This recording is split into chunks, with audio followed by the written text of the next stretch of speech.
തീർച്ചയായും ദിലീപും ശരത്തും ഒഴിച്ചിട്ടുള്ള പ്രതികളുടെ ശിക്ഷാവിധികളൊക്കെ തന്നെ ഇനി പുറത്തു വരാനുണ്ട്. ഇവർ കുറ്റകൃത്യത്തിൽ നേരിട്ട് പങ്കാളികളായവരാണ്. നമുക്കറിയാം, അത്താണിയിൽ വെച്ച് ഈ നടിയെ ഓടിക്കൊണ്ടിരിക്കുന്ന ഒരു വാഹനത്തിൽ വെച്ച് ബലാത്സംഗം ചെയ്തു.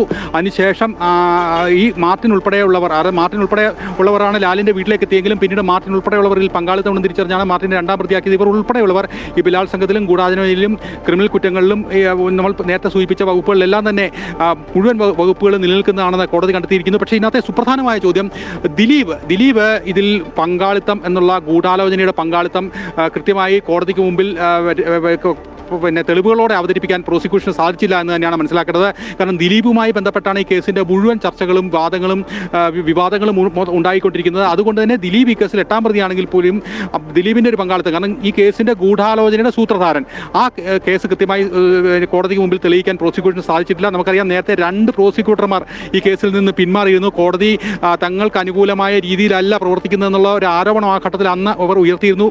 സുരേശൻ, അനിൽകുമാർ എന്നീ 2 പ്രോസിക്യൂട്ടർമാർ മാറിയ ശേഷം അജകുമാറാണ് ഈ കേസിൻ്റെ അവസാനം തുടർവാദം പൂർത്തിയാക്കി അന്തിമ വാദം കോടതിയിൽ നടത്തിയത്. 110 ദിവസങ്ങൾ വിചാരണ നീണ്ടതിൽ പ്രതിഭാഗം 87 ദിവസം ഇതിലെ അന്വേഷണ ഉദ്യോഗസ്ഥനായ ബൈജു കെ പൗലോസിനെ അടിമുടി ക്രോസ് ചെയ്ത് ഒരു സമാനതകളില്ലാത്ത ഒരു വിചാരണ കാലഘട്ടം ആണ് നടന്നത്. മാത്രമല്ല, കോടതികളിൽ ഉൾപ്പെടെ, സുപ്രീം കോടതിയിൽ ഉൾപ്പെടെ ഇത് പോയിരുന്നു. മാത്രമല്ല, നടി ഉൾപ്പെടെയുള്ളവർ, നമുക്ക് ഈ കേസിൻ്റെ വിധി വന്ന സാഹചര്യത്തിൽ പഴയ ഒരു കാര്യം ആലോചിക്കാനുള്ളത്, നടി ഉൾപ്പെടെയുള്ളവർ ഈ കേസിലെ ന്യായാധിപയായ ഹണിയം വർഗീസിനെ മാറ്റണമെന്നാവശ്യപ്പെട്ട് ഹൈക്കോടതിയിൽ പോയ കാര്യം ഓർമ്മയിലുണ്ടാകുമല്ലോ.